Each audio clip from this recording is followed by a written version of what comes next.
2 years. This house sat abandoned for 2 years after a catastrophic flood destroyed everything inside.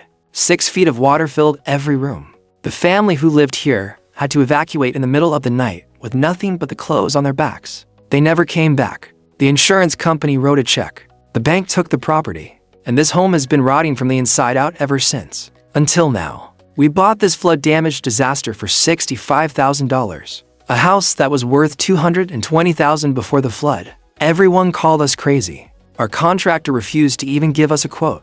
He walked in, looked around, and walked right back out. Said it was a teardown. Said we were wasting our money. But we saw something different. We saw bones that were still solid, a foundation that was still level, and an opportunity that most people were too scared to take.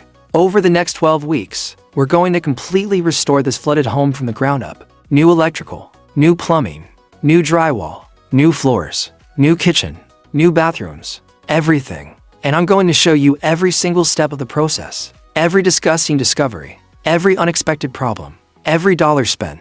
By the end of this video, you're going to see one of the most dramatic home transformations we've ever documented, and you'll understand exactly what it takes to bring a flooded home back to life. This is not for the faint of heart. Let's go inside. Walking up to this house, you'd never know the nightmare waiting inside.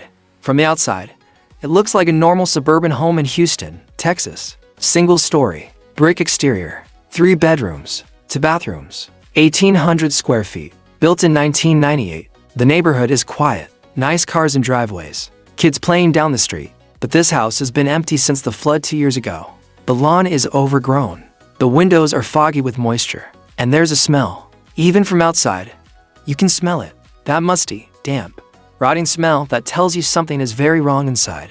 Let me show you what 2 years of flood damage looks like. Opening the front door, and the smell hits you like a wall. It's overwhelming. Mold, mildew, rotting wood, stagnant water that never fully dried. This is what 6 feet of water does to a home when no one comes back to fix it. The floors are buckled and warped. The carpet is black with mold. The walls have a visible water line running through every single room at exactly 6 feet high. Below that line, everything is destroyed.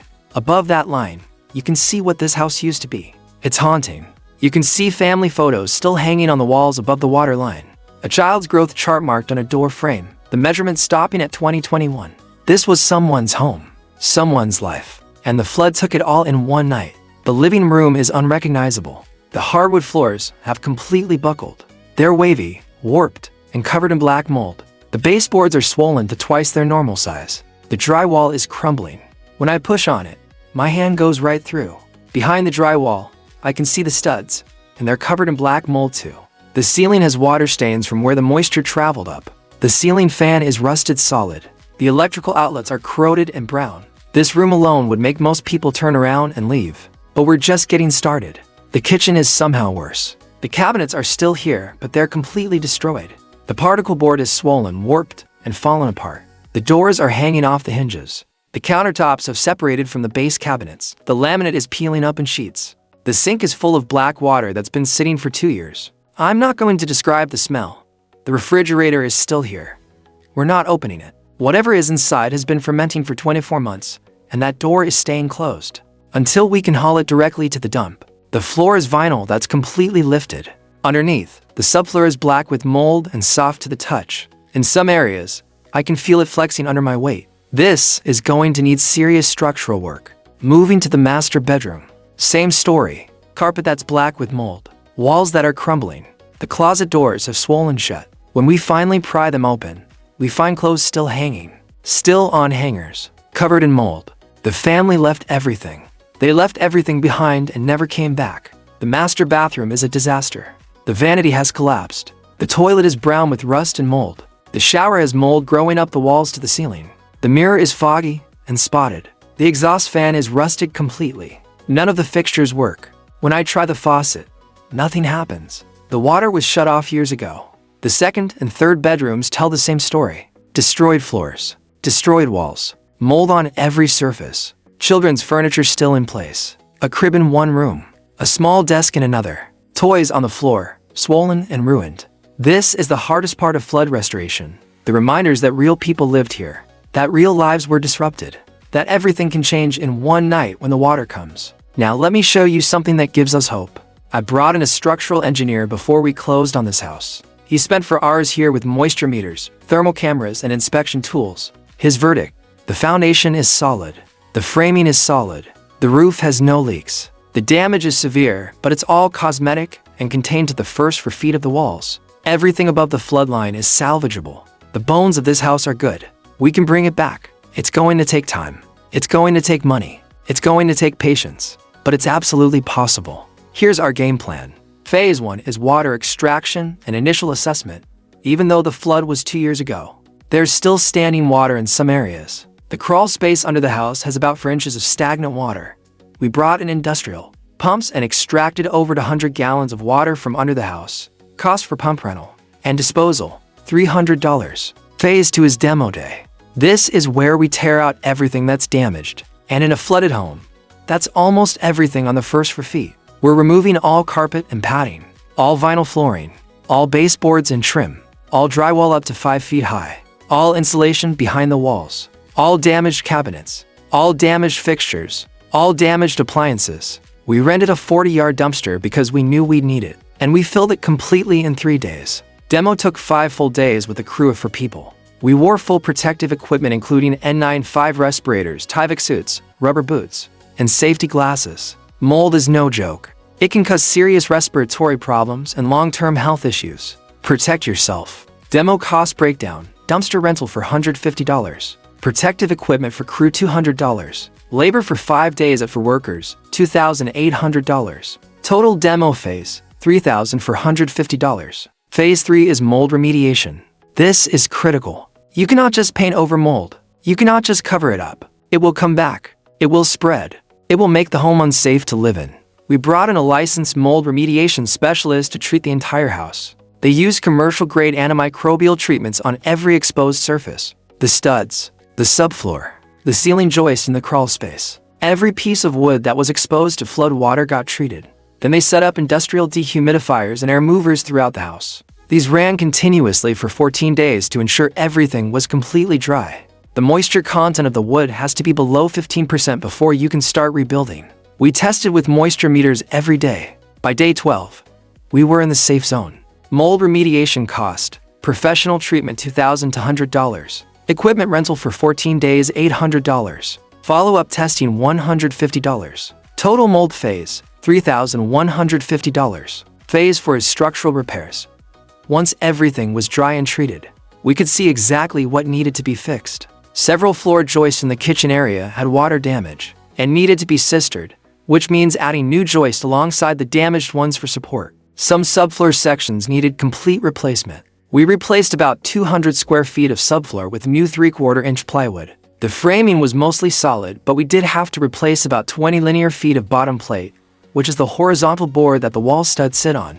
This is common in flood damage because the bottom plate sits directly on the foundation and absorbs the most water. Structural repair cost: lumber and plywood $650, hardware and fasteners $120, labor for structural work $1,000 to $100. Total structural phase $1,970. Phase 5 is electrical. Here's where things get expensive, but absolutely necessary. All electrical outlets and switches below the flood line had to be replaced. Water and electricity do not mix, and corroded electrical components are a fire hazard.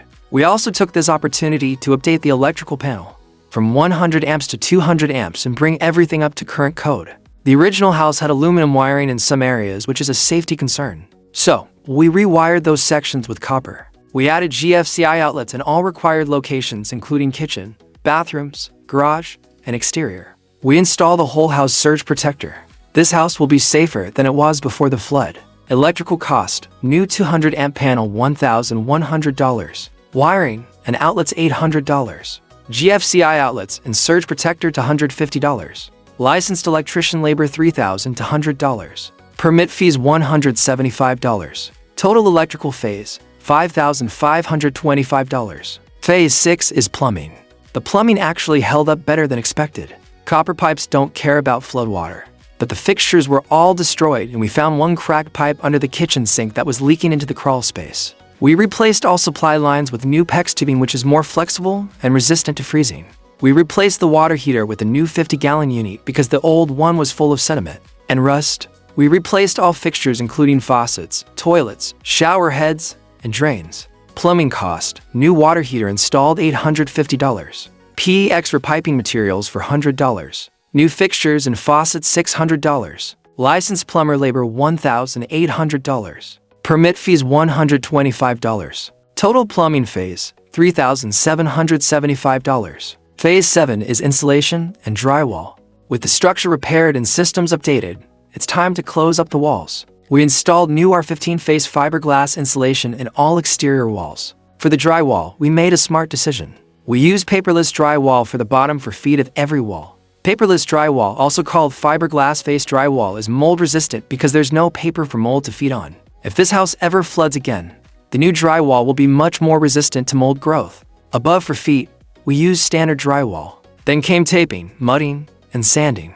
3 coats of mud, sanding between each coat. This is tedious work, but it's what makes the walls look perfect. Insulation and drywall cost: paperless drywall for bottom section $600. Standard drywall for upper sections and ceiling $700. Insulation for $150. Tape, mud, and supplies to $100. Labor for hanging, taping, and finishing to $1,800. Total drywall phase for $1,750. Phase 8 is flooring. We chose luxury vinyl plank flooring for the entire house. After experiencing a flood, this family wanted flooring that could survive water. LVP is 100% waterproof. It looks like real hardwood. It's comfortable underfoot. And if there's ever water intrusion again, it won't be destroyed.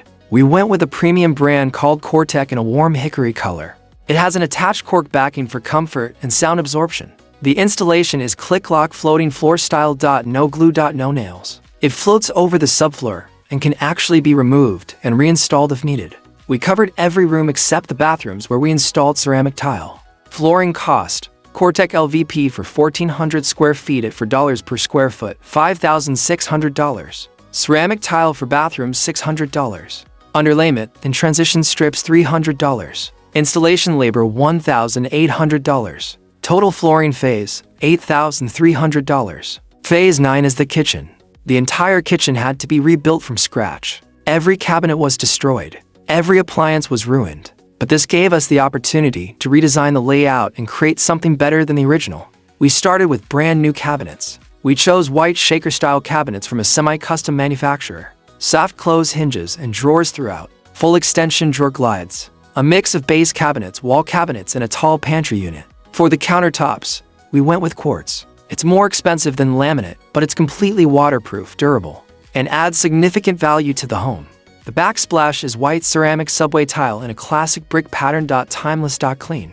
And again, completely waterproof. New appliances include a stainless steel French door refrigerator. We added under cabinet LED lighting and new pendant lights over the sink.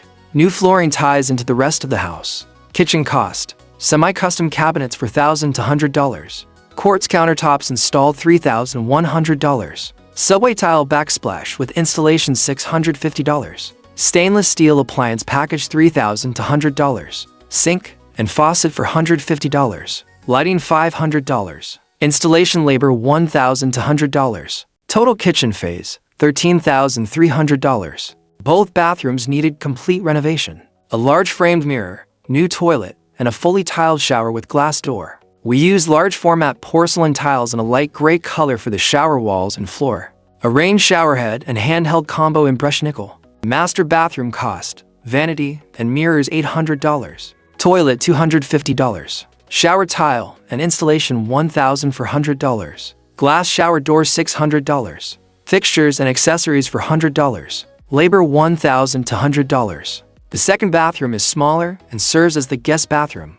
Guest bathroom cost: vanity and mirror for $100. Toilet $200. Tub shower tile surround $900. Fixtures and accessories $300. Labor $800. Total guest bathroom $2,600. We chose Benjamin Moore paint for its durability and coverage. The master bedroom got a soft warm greige called Balboa Mist. All trim, doors, and baseboards were painted in semi-gloss ultra white for that crisp clean contrast. For gallons of trim paint $100. Primer $150. Supplies $100. Total paint phase $2,000 to $150. This is where the house starts to feel like a home again. New interior doors throughout. New door hardware and brushed nickel. New window blinds in every room.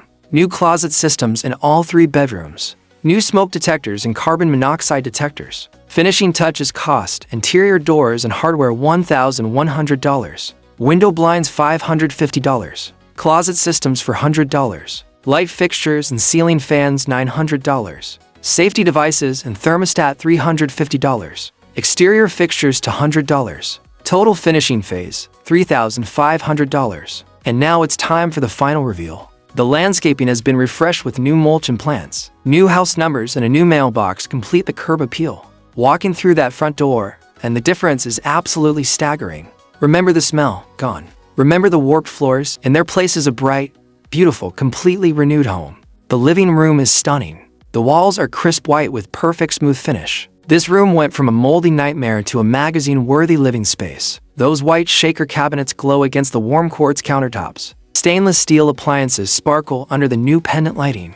Under cabinet lights illuminate the workspace. This kitchen is not just restored, it's completely upgraded. Any family would be proud to cook here. Soft gray walls create a calming atmosphere. New carpet in the closet. New ceiling fan overhead. That 60-inch double vanity provides plenty of storage. The kids' rooms are cheerful and bright. The guest bathroom is clean and functional with a modern vanity. Every single room in this house has been completely restored. Every wall is new. Every floor is new. It's better than it was before the flood. Now let's talk about the final numbers. Demo and clean out, $3,450. Structural repairs, $1,970. Plumbing work, $3,775. Flooring, $8,300. Master bathroom, $4,650. Finishing touches, $3,500. Unexpected cost and contingency, $2,200. Grand total for complete flood restoration, $63,220. We purchased this home for $65,000. Total investment, $128,220. The home appraised after renovation at $235,000. That's over $100,000 in equity created through this restoration. But more importantly, a home that was destined for demolition is now a beautiful place where a new family will create new memories. So what did we learn from this flood restoration? Let me share some key takeaways. 1. Always get a structural engineer inspection before buying a flood-damaged home. The $500 we spent on that inspection saved us from potential disaster and gave us confidence to move forward. 2. Mold remediation is not optional. Professional treatment and proper drying time are absolutely essential for the health and safety of future occupants. 3. Use flood-resistant materials when rebuilding. Paperless drywall, LVP flooring, and elevated electrical outlets will make this home more resilient if flooding ever happens again. 4. Update systems while the walls are open. It costs almost nothing extra to upgrade electrical and plumbing when you already have the walls opened up. Take advantage of the opportunity. 5. Budget for the unexpected. We set aside 10% for surprises, and we used almost all of it. Flood damage always has hidden problems you won't discover until you start the work. This restoration took 12 weeks from purchase to completion. It required a team of skilled professionals including electricians, plumbers, drywall contractors, flooring installers, and painters. It required patience when unexpected problems arose. It required vision to see past the devastation to the potential underneath. And it required commitment to do the job right, not just fast. The family who lost this home will never return, but a new family is moving in next month. They're getting a completely renovated home with new everything at a price they could actually afford. They know the history. They know what happened here, and they're ready to write a new chapter. If you're considering buying a flood-damaged home, I hope this video showed you that it's possible. It's challenging, it's expensive, but it's absolutely possible. And they can become beautiful family homes once again. A fire-damaged home that's been sitting for 18 months. Thank you for watching this complete flood restoration journey.